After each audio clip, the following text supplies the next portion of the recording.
सहनावतु सहनौ भुनक्तु सह वीर्यं करवावहै तेजस्विनावधीतमस्तु मा विद्विषावहै।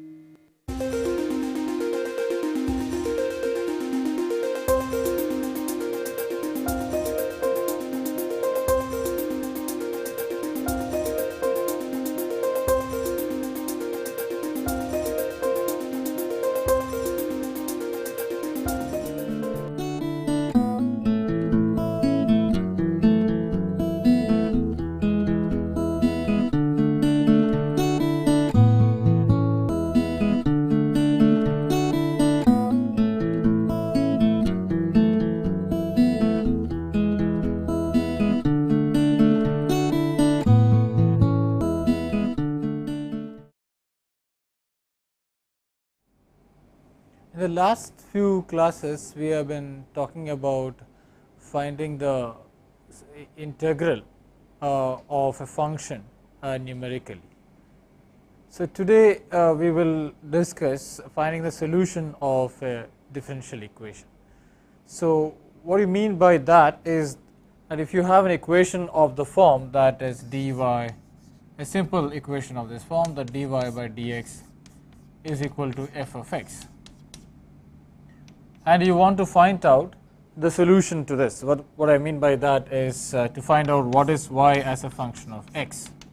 Okay, so that's what we want to do. So now this is a simple ordinary differential equation of order 1.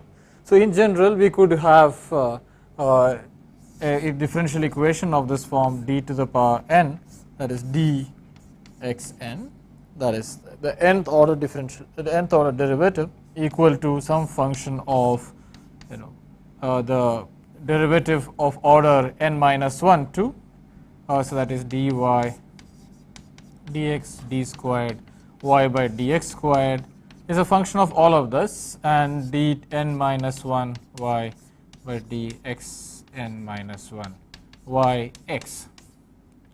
Okay, so in general it could be a function of all of this quantity.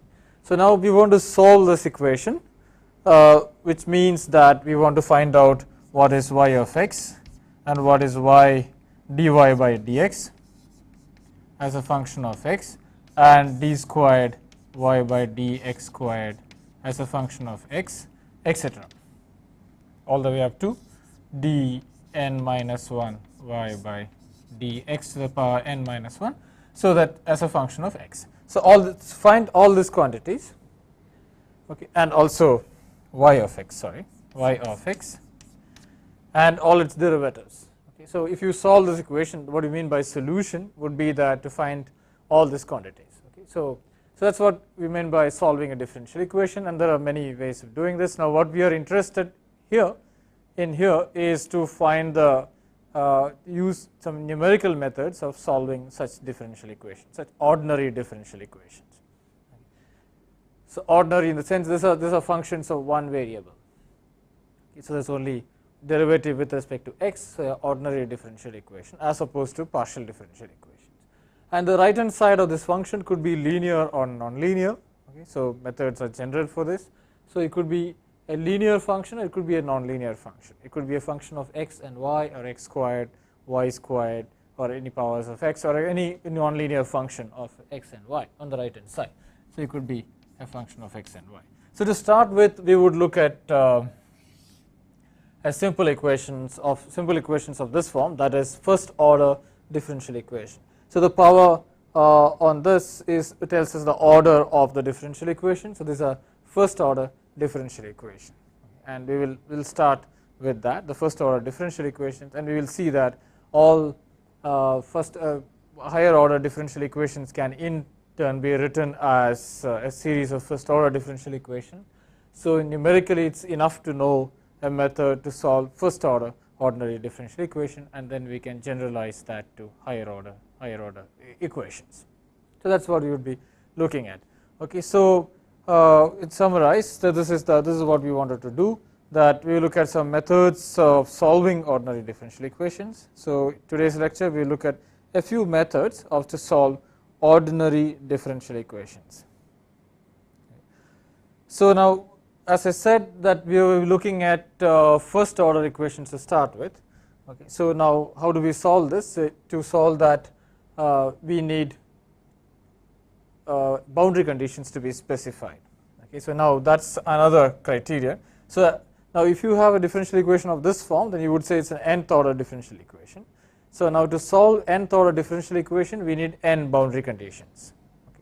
So boundary conditions are the value of the function y and its derivatives specified at the boundaries. Okay, so we need that to solve these equations. Okay, so if you want to solve an nth order differential equation, we need n boundary conditions. So here, for example, we need one boundary condition. So you could have, so we want to go in this solution has to be written from some starting x value to some ending x value. So x0 to some x1. Okay, that's what you would be solving these equations for. Okay, so you have to solve all this equation from some starting x value to some end x value. And now if some of these conditions are specified, boundary conditions are the values of this, it has to be specified. So some conditions can be specified at the beginning and some specific conditions can be specified at the end. That is, for example, we want to know what is y of x starting from x equal to x0 to x equal to x1, let's say. Okay. And then some of the boundary conditions can be specified at x0 and some can be at x1. So in general, when you solve an nth order equation of this type, and if all the boundary conditions, that is n boundary conditions, are specified at x equal to x0, that is the beginning value, the starting value, then we call that an initial value problem. Okay. And if some of them are specified here and some of them are specified at the other end, then we would call that a boundary value problem. Okay. So there are two different kinds of differential equations, of ordinary differential equations. Then the methods which we adopt for this are slightly different. So you could have repeat that all the boundary conditions specified at x equal to x0, and then it's an initial value problem. And if some are specified here and some are specified at the other end, then it's called a boundary value problem. Right. So what we are looking at in this few lectures would be the boundary value, sorry, the initial value problem. That is, all the boundary conditions are specified here at the beginning. That's the initial value problem. That's what we'll be looking at. Okay. So it's summarized here. So we need to solve a differential equation of order n, we need n boundary conditions. Right. So now if all the boundary conditions are specified at one point, that's at in the starting value. Okay. Of course, it's not necessary that the starting value has to be a higher value of x than the other one. It can be anywhere, but one point where we start the integration, and that point, if all the values are specified, then it is called an initial value problem.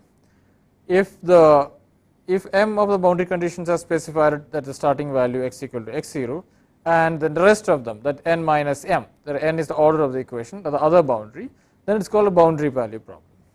Okay, so I guess this is clear. So what we will be looking at in this few lectures would be solving equations of this form, that is general nth order ordinary differential equations, linear and nonlinear, okay, with all the boundary conditions specified at x equal to x0. Okay, so we will have the boundary conditions. In this particular case, the boundary conditions would be when you want to solve this equation, the boundary conditions are, so we call them as boundary conditions BC. So boundary conditions should be y at x0, right, and y prime at x0. So what do you mean by y prime is the first derivative of y, and y double prime at x0 all the way up to y n minus 1 prime at x0. So this has to be specified to solve this equation as an initial value problem. Okay. So we are starting from x0 to x1. So all the values of the function and its derivatives are specified at at x equal to x0. Okay, so we need that. That boundary condition is required too. So there are n boundary conditions here to give. Okay, now this is a notation which you are going to adopt. That is, prime means derivative with respect to x, and for higher order derivatives we will put them in bracket. If a power is put in bracket, that means its derivative that many times. Okay, so this is the n minus 1th derivative of the function y evaluated at x equal to x0. So that is a notation which you are going to follow. Okay, so in the past few lectures we had seen very simple ways, some ways of integrating a function. So we can use something similar, okay, to find the solutions of a differential equation too. Okay, so we will start with a very simple scheme to solve an equation of this type. So let's stick to the first order equations. So for the time being we are going to stick to first order equations, and then we will come to the higher order equations later. Okay. So we are going to solve equations of this form, y of dy by dx is equal to f of x0, by using some simple schemes, okay, for solving equations to start with, and we will go to little more sophisticated schemes in the coming lectures. Okay. Sophisticated but more accurate and faster. So here, so what we want to find is y of x at all values of x starting from x0 to x1, and we are given y of x0 as y0. Okay, now that's a boundary condition given to us. The boundary condition is y of x0 at equal y at x0 is y0. We need only one boundary condition because it's a first order equation. So how do we solve such an equation? So that's I said dy by dx is now written as y primed, right, and the right hand side is a function of x and y. Okay. So we will start with an equation of this form. Okay, so now we need to discretize this function. Okay, so that is, all numerical methods for solving differential equations require that. That is just like what we did for the case of integration. We need to discretize this function, that is, evaluate this function at discrete values at a set of values of xn and yn, not necessarily equally spaced, but some discrete values of xn and yn. So what is, again, the notation, please note the notation is, when I say yn, it is y at x of n, xn. Okay, so what we are going to do is we are going to split this interval x0 to x1 as xi. Okay, so we have x values as x0, x1 up to xn. Okay, so xn being equal to x. Okay, so whatever the end value is. Okay, let's say x equal to x0 to x start to x end. Okay, so that has been split into n different values, and what we call as yn is y of xn. Okay, so y evaluated at xn is y of n. So that's what we want to solve, and what we know is y0, which is y at x0. Okay, that's what we start with. Okay, and then I can write this function and this derivative, this equation. I can solve this, okay, and say that I can solve it like this. I say y at x0 plus h. Sorry. So the method is very simple. That is, we start with saying y at x0, which we know, and x0 plus another value h, that is equal to y of x0 plus, right, dy by dx at x0, the Taylor series expansion into h, and something of the order d squared y by dx squared, that is y double primed, which is left out, into h square, right. So something of the order y double prime into h square is left out. Okay, so that's the error in this approximation. Okay, so now this looks familiar. Okay, so now we know what dy by dx is, and that's f of xy. So I can write this as y at x0 plus f of xy at x0, right? That is y0 into h. Now h is the interval between the distance between x0 and x1. So in general, I can write this as yi plus 1 is equal to yi plus f at xi yi into h. Okay, so I hope that's clear, that we can take any point and then Taylor expand around that point and cut off the series at the first derivative, and then I have an error of the order h square, h being the distance between x0 and x, and the next sum which we have taken is discretized here.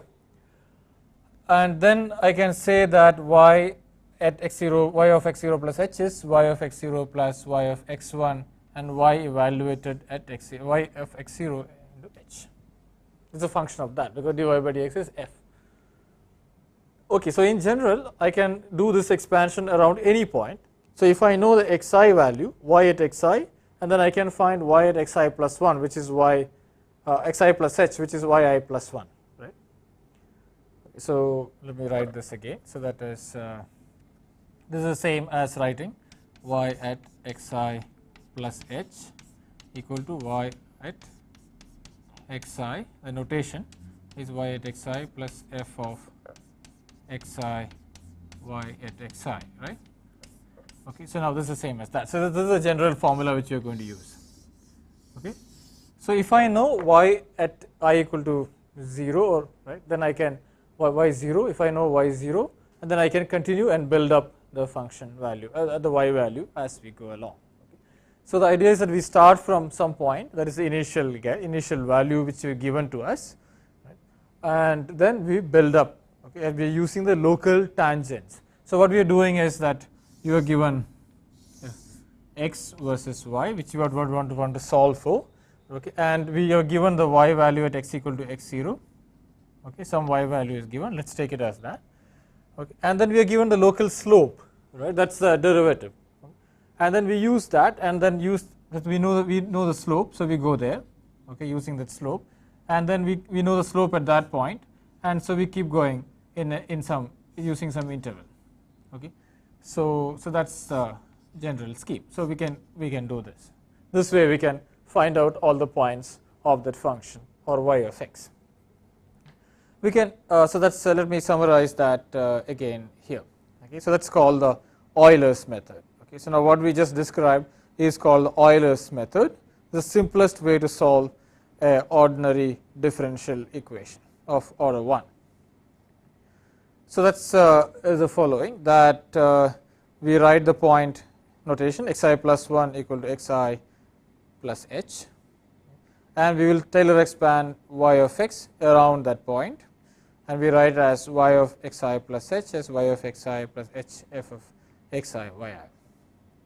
Okay, now, so once we have that, and then we start with y of x0, and then we keep building the functions one after the other at different points in a serial manner. So we will write it as yn plus 1 is yn plus h into f of x and yn, okay, plus some error term which is the order h square y double prime at evaluated at some using mean value theorem. Okay, so now this is, as you can see, it's extremely easy to program, okay, but not quite accurate. Okay, and we would need to use extremely small intervals of h to actually get this function value. Okay, we want to use very small intervals of h to get the accurate results for using this particular method. Okay, so we will just see this in a program. Okay, it's very easy to program, so we will as well program this. Okay, so it will be called Euler's method. Okay, so the program is similar to the integration program which we had seen in earlier lectures. That is, we need an upper limit and a lower limit, right? And we need to tabulate the function at the x values. Okay, and we need, our idea is to obtain the y values. Okay, so that's what the summary is. Okay, we have the x values tabulated between the limits x0, that is upper limit, and the lower limit. Okay, and the y values, we need to get the y value. So x and y are pointers here. Okay, so now we first give some allocate some memory to those points x and y, and then we can put in the x values. Okay. So we put in the x values here. Okay. So now with the is lower limit at equal intervals. Okay. So it's exactly same as what we did for integration in the last class. So we have the x of I given by lower limit plus I into xp being the interval what is called h in the discussion just now. So this is the tabulated values of x. Okay, we have obtained. Okay. So now we have a boundary condition. So now we are trying to solve. So now what are we trying to solve? We are trying to solve an equation of this form. So let's say we want to solve. So we are trying to solve y prime, okay, is equal to minus 2y. Okay, that's what we are trying to solve. Dy by dx is equal to minus 2y. That's a equation which we are trying to solve. Okay, and with the boundary condition that y of 0, y at x equal to 0, that is y at x equal to 0 is equal to 1. Okay, that's our boundary condition. Okay, so we know what the solution to this is analytically. Okay, so we can compare that. The solution would be, we know that y of x is equal to exponential minus 2x. Right, so that will be the solution to this equation. We know that. So which satisfies the boundary condition that y at x equal to 0 is 1. Okay, so now we can solve this numerically. That's what and compare this result. Okay, so we are using Euler's method. Remember. Okay, so my boundary condition is y of 0 is 1, right, and then I go from 0 to n points minus 1. That's the interval. N points is the number of intervals I have going to give, which is read off here. So it would read off here. It will ask you how many points you want to put in between x upper limit and lower limit, and then it reads that off on the screen. Right? And I have allocated memory according to how many points I want it. So x and y, and then I divided my interval to n points by using this, where xp is actually upper limit minus lower limit divided by n points. That's the interval, and then I tabulated all the x values, and then I go here and say that y at I plus 1. It is equal intervals. Okay, so y at I plus 1 is yi, okay, plus the derivative. Okay, so the derivative function f is yi. So what we are going to use is this formula. Y at I plus 1 is yi plus f into h. So f is minus 2y. Okay, so yi minus 2y into h is what we are going to use, and that's what it is here. And we will just print out this, okay, and we know the actual solution. So let's just run this and then see what would we get. Okay, so this is Euler method. So we'll run this program, and so we'll just run it for, let's say, about 20 points in between 0 and 2. That's each interval being 0.1, okay, h being 0.1. So then we will plot that thing which you. So the program, we are writing the result into a file called Euler solution .dat. That's where I'm writing the xi and yi's. Okay, I'm writing that into this file, so we can plot that that value. So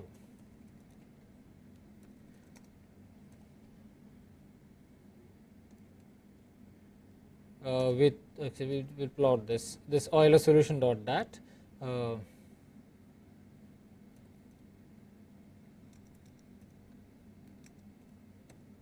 Okay, so here is my plot of the Euler solution, and we'll compare that with the actual solution. That is, we know that it is exponential of minus 2 star 2.0 star x. So that's our actual solution. We know that. Okay, so we'll just compare that with this. Okay, so that's what we get. Okay, so we can see the solution. This asterisk which we see here, okay, is the points which we obtain using this Euler scheme, and the green line which we see here is the one which we obtain. The actual solution is, the real solution is exponential minus 2x is that way. Okay, so we have used 20 points to evaluate this integral, and you can see that we are not quite onto the line. Okay, we are off here by this point. So let's see how many points we would require to get to that actual value. So we can run this program again, use here, and now let's run it with some 50 points in between, and then go back and plot that thing again. Okay, so now we increase the number of points. Okay, so we are getting better. So you can see that as we increase the number of points, we go more and more close to the actual solution. But we need to have a large number of points. So we use 50 points between 0 and 2 to get at a reasonable accuracy here. Okay, so of course it depends on what accuracy you need to get, but you can see that this simple method is not quite accurate. We need a large number of function evaluation at very small intervals, which can lead to other problems like round off errors, etc. in other computation. Okay, we are using this as part of some other computation.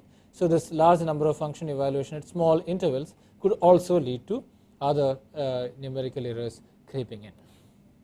Okay, so even though extremely simple, Euler method is not quite efficient. So we will try to improve this method slightly.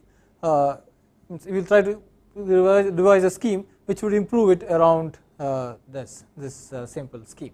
Okay, and that's what we call the predictor-corrector method. The next method, okay, which is called the predictor-corrector method. So this isn't very different from the Euler scheme. It's just using the Euler scheme, but now we do an iterative scheme which involves 2 steps. So the first step, we would evaluate just like in the Euler scheme, y at xi plus h, that is yi plus 1, as y at xi plus h times f of xi yi. Okay, so that's the Euler scheme, right? You can see. And now we call that as the predictor equation. Okay, so that predicts what is the y value at xi plus h. So to distinguish it from the true solution, we put a simple y0 here. Okay, so this doesn't mean that it is a 0th derivative. It just y0, just to show that it is a predictor. Okay, it's not the actual solution. Okay, so then the corrector. Okay, the corrector is that when what we do is, now instead of using just one derivative of the function at xi yi, now we will use an average derivative of the function at the one is the initial value and other is the predicted value, at the predicted value, and then use that average value as the derivative and get the corrected y of xi plus h. So graphically this means the following. So let me just write that down here. So we are doing the same problem, so with the boundary condition, initial conditions, etc. given. Okay, and then what we are going to do is, okay, so now what we are going to do is to write yi plus 1, okay, as I said, a predictor, which is yi plus the function value at xi yi into h. Okay, so function being the derivative. So now that's like saying that, and then I use this quantity, okay, this is yi plus 1, and evaluate the derivative at that point, yi plus 1. Okay, so graphically it's something like this. So this is my y and this is my x axis. I start from somewhere here. Okay, I have my slope there. Okay, now that slope is, let's say, like this. Okay, and then that's my distance h. Okay, so I go to this point. Okay, using that slope along the slope, right? So I start from here and I go to along using that slope, along the slope I go to this point, okay, by using this predictor scheme. Okay, and then I evaluate the slope there. So I would now, the next step would be after this will be to evaluate y f at xi plus h, comma yi plus 1 0. Okay, so I will evaluate it at that point. Okay, so that's what I will do. Okay, and then that's evaluating the slope at this point. And then I would take, so now let's say the slope is somewhat like this. Okay, at this point the slope is like that. Okay, then I take this function value, the slope here and the slope here. Okay, and take the average of that slope. Okay, and the average of that slope. Okay, and then use that to go from here to here. So I will replace this segment here by an average slope which I get, which will be now like that. Okay, so okay, let me draw this a little bigger. Okay, so I go to this point and then I choose. So there's a slope at that point. Okay, so then I would have an average slope which is like that. Okay, so then I use that average slope to go to the next point. Okay, that's what the scheme is. That's the corrector scheme, is to say that yi plus 1, actual yi plus 1 is then equal to yi plus the, so let me call this as the two functions. So it is h by 2 now at f value evaluated at xi yi and plus f value evaluated at xi plus 1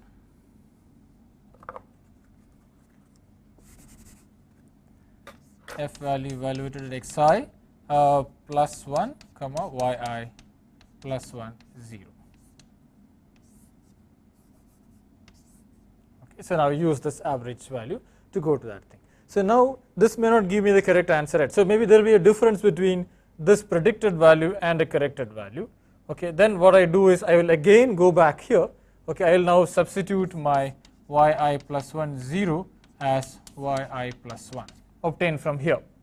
Okay, so now the step is the following. I start from here, okay, and then evaluate this function here, right?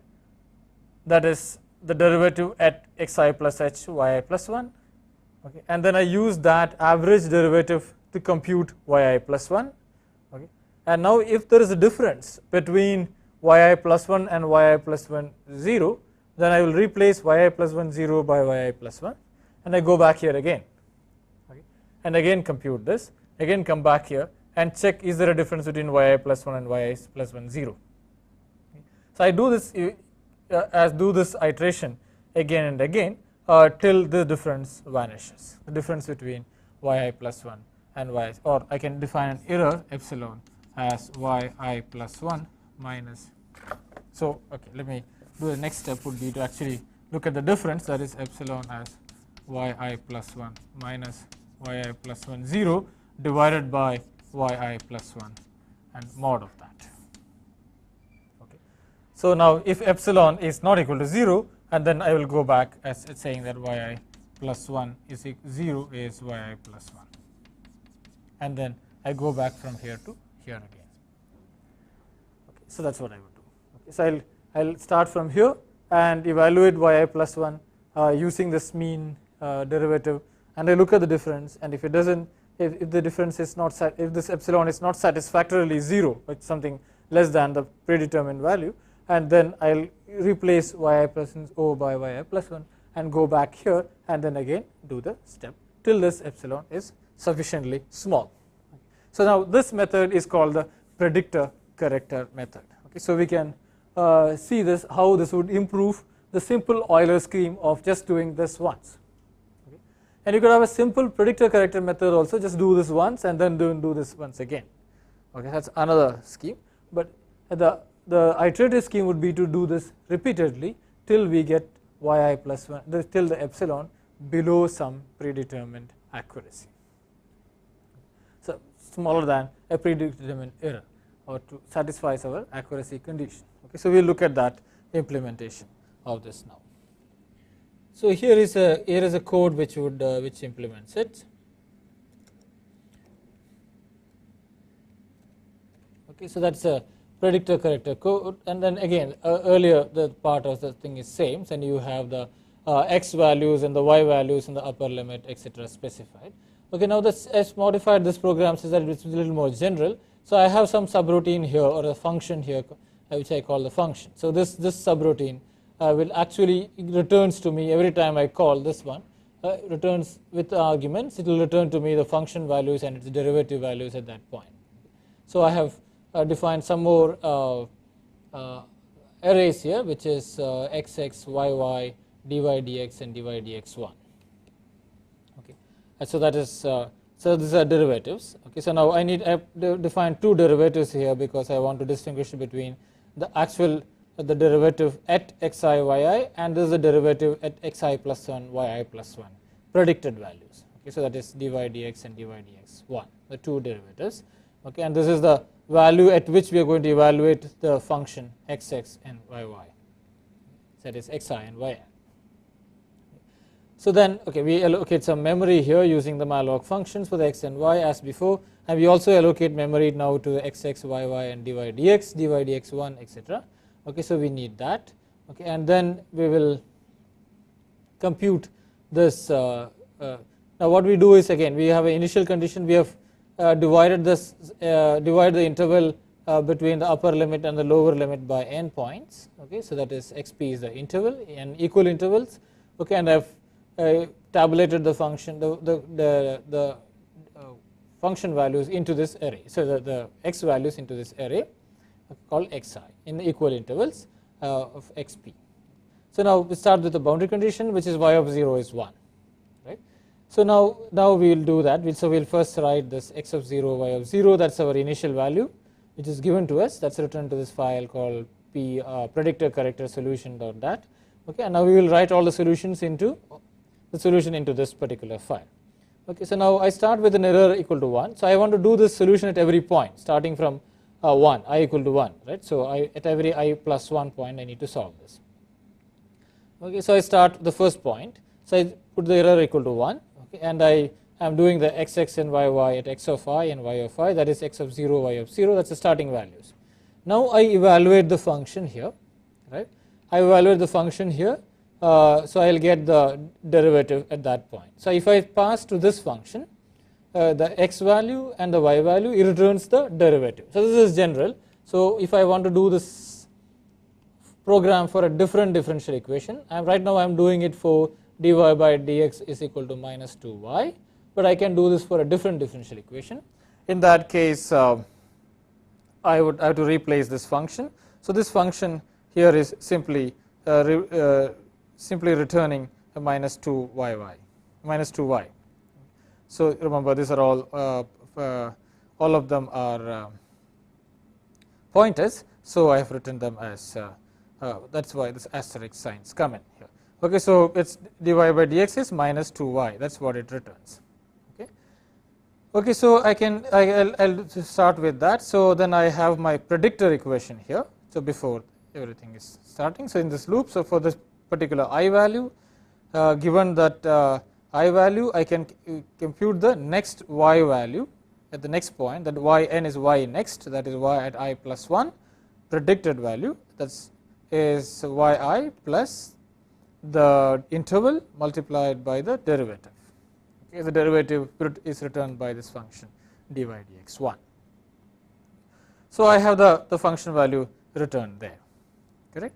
Okay, so then I now go into the corrector loop. Okay, now this is my corrector loop. So this has been predicted.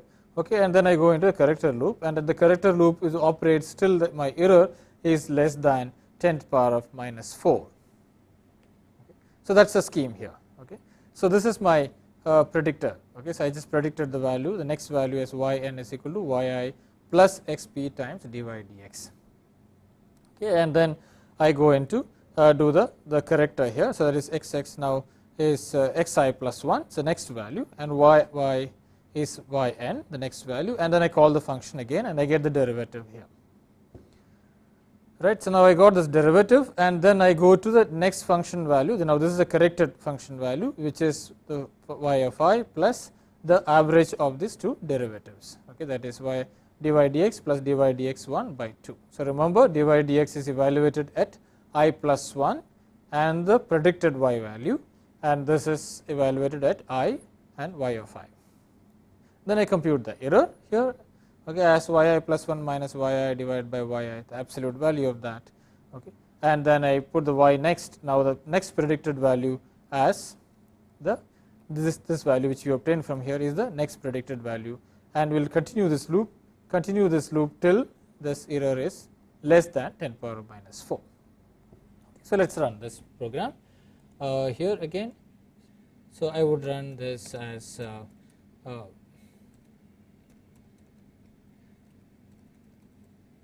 okay, so now we will run this program. We will run it again with 10 points. Okay, so let's run it with 10 points. Okay, and okay, so now that's now I've been just plotting what you get from the predictor corrector alone, and we'll compare that with the value which we get we'll compare that with the actual value. So the green line here is the value which is obtained from exponential minus 2x. That's the real solution, and the red squares here are the one which obtained from the predictor-corrector equation. So you can see that this accuracy is pretty high. Let's just use 10 points and we can get this accuracy. Remember, in the Euler scheme, a simple Euler scheme, we need to go to very large values of points. We have to use 50 points to get this kind of accuracy. So the predictor-corrector scheme definitely is much better compared to the Euler scheme. But here again, we are doing this similar technique, that is, we are actually evaluating the function value at many times to get the correct solution. Okay. So even though we have used only 10 points, but we evaluated the function values at different at many times in each of this corrector loop. In this corrector loop, we evaluated many times to get the correct result. So it could also have same type of numerical accuracy problem due to round off errors as that in the Euler scheme. But this is definitely much better scheme than a simple Euler scheme. Okay. So we will go now to a slightly more sophisticated way of doing this, that is using what is called the Runge-Kutta scheme. Okay. So now this is again a general method for solving first order differential equations, initial value problems. Okay. So this method is specifically for first order initial value problems, and higher order derivatives can of course be split into the higher order differential equations can be split into first order equations, and the same method can be used to solve them. Okay. So it's we'll just concentrate on the first order equation here. So that definitely provides much greater accuracy, and now so at the same time we will not do any higher derivatives or something. So we just again going to use something similar to this. We only work with the first order derivatives, that is to evaluate the function value at I plus 1. I will be using only first order derivatives. Of course, we can ask what the point here is that you can improve the accuracy of this method by going to higher order derivatives of the function, which may not be available to us. Okay, so we may have to compute them numerically, etc. But we won't do that. Okay, we'll just stick to this first order derivative and then try to improve the accuracy of this scheme. So that's one of those methods, is this what this Runge-Kutta method is. Now there are different orders of Runge-Kutta. So we will be first looking at a second order Runge-Kutta to actually explain the basics idea behind this method. Okay, and then but normally in all the standard routines which you would see, they'll be using a fourth order Runge-Kutta. I'll just explain what that means actually is in a few minutes. So let's look at a differential equation of this form as we have been doing there, and then write the solution in this form. Okay, that is, we'll write the solution, that is yn plus 1 as yn plus ak1 plus bk2. Okay, so that's a basic idea of the Runge-Kutta scheme. So we want to write the solution, that is y at n plus 1, that is yn plus 1 is yxn plus h as yn plus some coefficient times a function k1 plus another coefficient times a function k2. So in the case where k2 is equal to 0 and k1 equal to f of xn yn, we are back to the Euler scheme, which is right. So that's the Euler scheme. Okay, so this method is, okay, you can see, is the generalization about that, k1 equal to this and a equal to h, okay, or a equal to 1 and k1 equal to h times f of x and yn. It gives us the Euler scheme. So we want to write this slightly differently. We want to say that this is k1 is h times f of x and yn. Okay. So we are going to write this in this fashion, that k1 is h times f of x and yn, and we say k2 is h times f of xn. We were going to write k. Okay. So write xn plus h comma yn plus beta times k1. Okay, so that's what we want to write. Okay, so alpha times x, sorry. So xn times xn into xn plus alpha times h, and then yn plus beta times k1. Okay, that's the scheme which we are going to use. Okay, and then our idea would be to determine this alpha, beta, and a and b.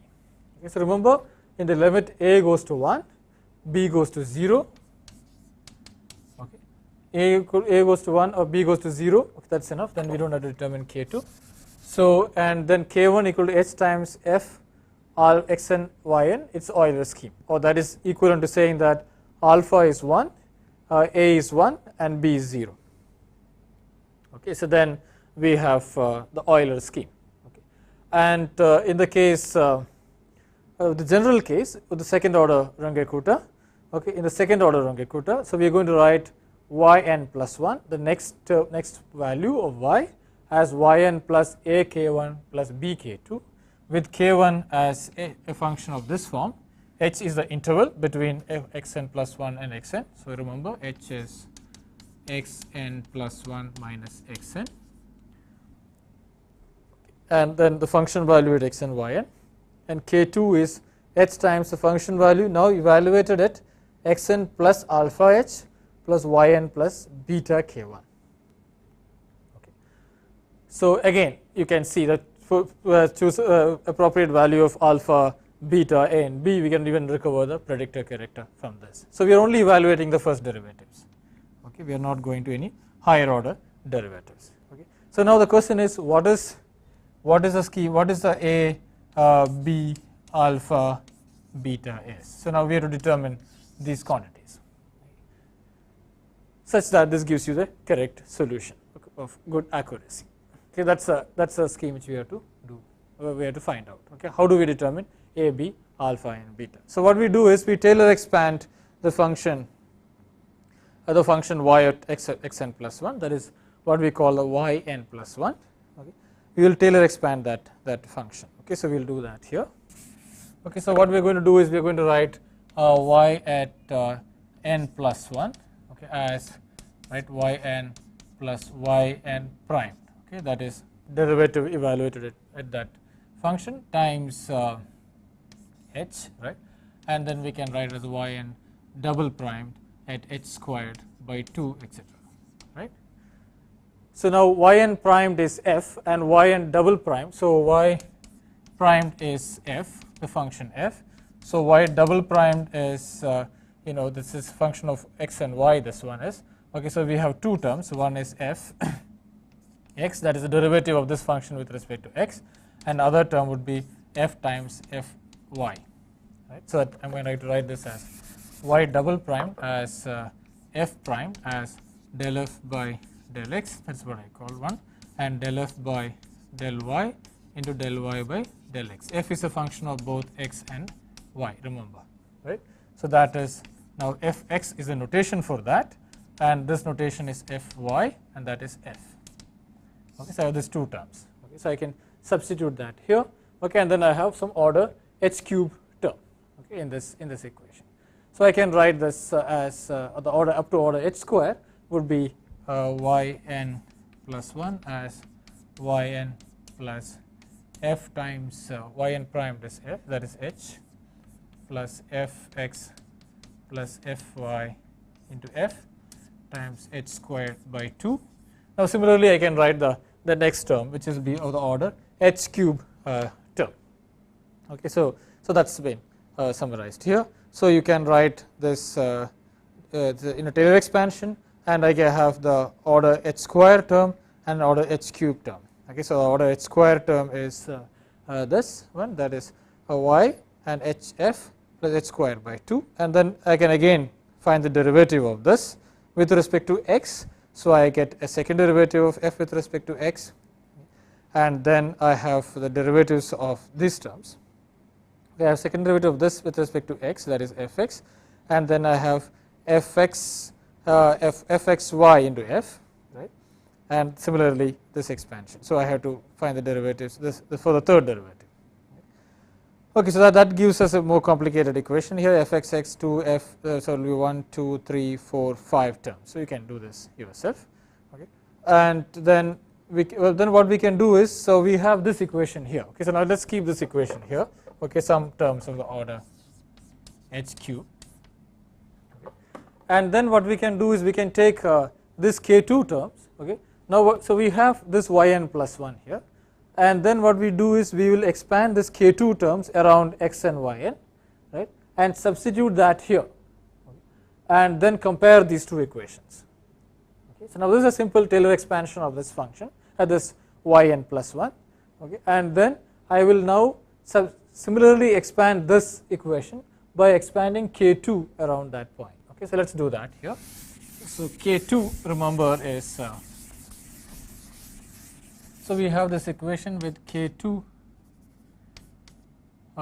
given as h into f of right, x plus alpha h comma y plus beta k1, okay. So now I can expand this and then write this as h times f at x comma y, that is f.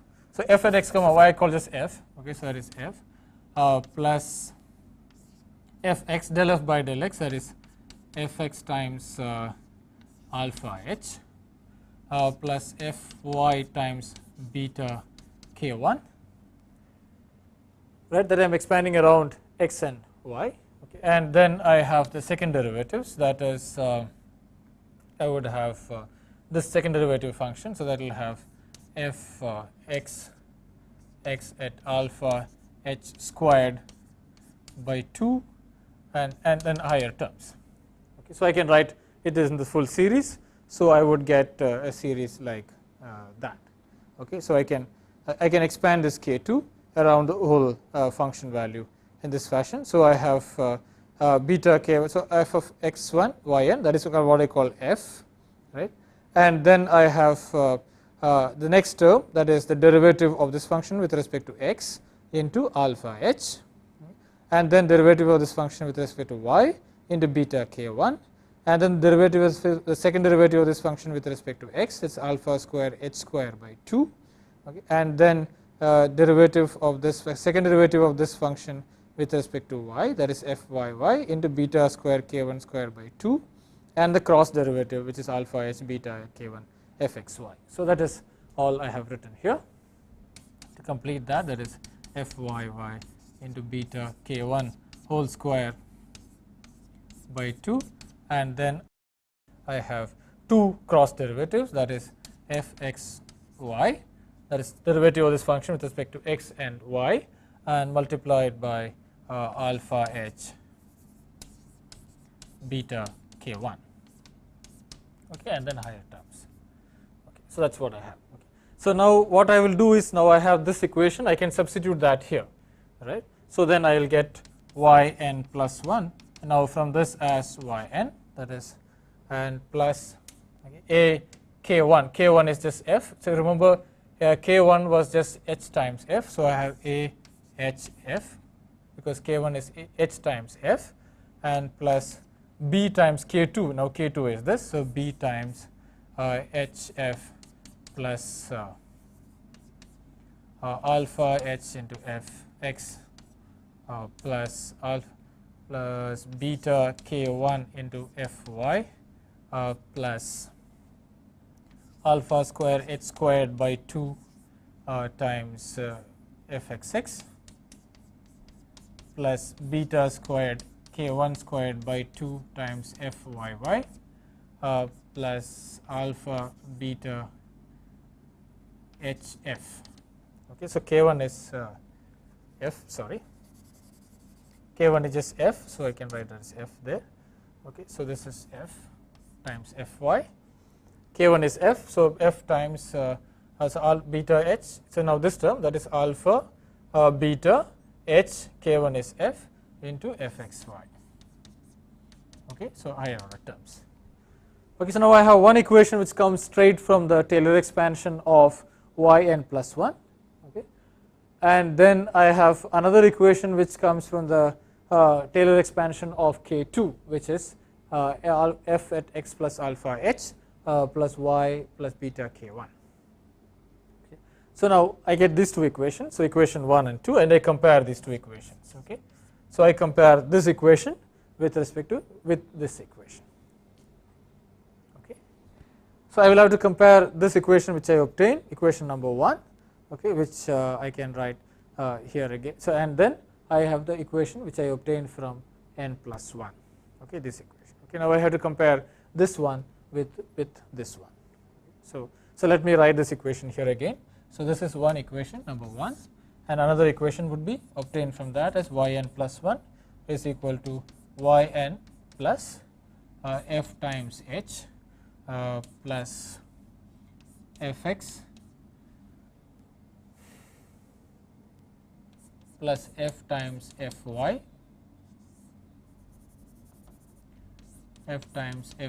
times h squared by 2, okay, plus higher order terms. Okay, so I can compare order h terms with this and order h square terms here. Okay, so I have order h squared. I compare all the order h and order h square terms between these two equations 1 and 2. Okay, so remember this comes from the expansion of the k2 term here, and this equation comes straight from the Taylor expansion of yn plus 1 around yn. And I can compare these two terms and then fix the value of an alpha such that these two equations are the same. Okay, so that is what the method is basically. Okay, so I can compare, I can write this equation in this form of order h square and order h. Okay, and then I can compare this with the simple Taylor expansion of yn plus 1. This equation actually comes from the expansion of k2. Okay. So if I do that, and I would get the following equations, that a plus b equal to 1, beta alpha and b alpha b beta equal to half. Okay. So now this is the two equations I get. Of course I have 4 unknowns, only 2 equations. So I have some freedom here to choose. So what we will do is we choose a equal to b equal to half and alpha equal to beta equal to 1. Okay. So we'll make a choice like this which satisfies these equations. Okay, and that gives us what's called a second order Runge-Kutta equations.